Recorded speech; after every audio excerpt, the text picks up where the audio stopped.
Sumit Satish Rema. Sumit Satish Rema.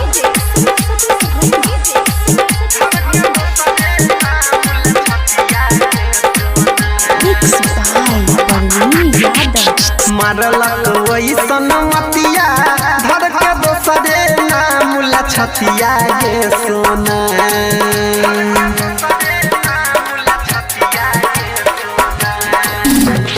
मारलक वैसन मतिया धर के दोसरे नाम ला छतिया गे सोना। गे सोना दोसरे नाम ला छतिया गे सोना। गे सोना कोनो जगनिया चलाई देलक हमारा पर टोना। गे सोना कोनो जोगिनिया चलाई रे देलक हमारा पर टोना। मारलक वही सनमतिया धर के दोसरे नाम ला छतिया गे सोना। गे सोना दोसरे नाम ला छतिया गे सोना। गे सोना कोनो जोगिनिया चलाई देलक हमारा पर टोना।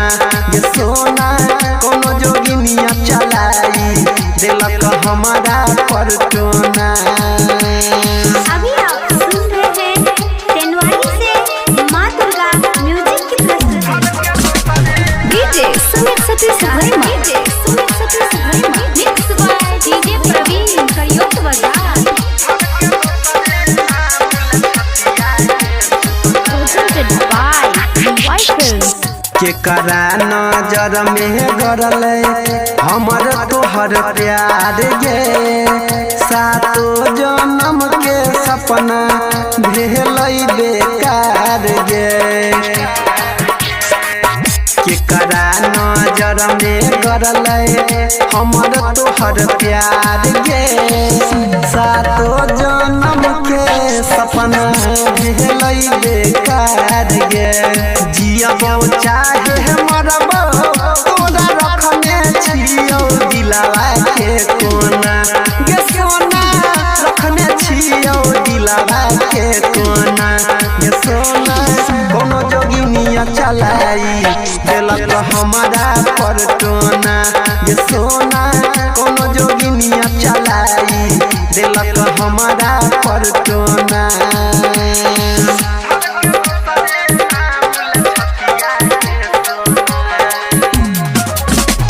DJ Sumit Satish Raima. Sumit Satish Raima. Mix by Parveen Yadav.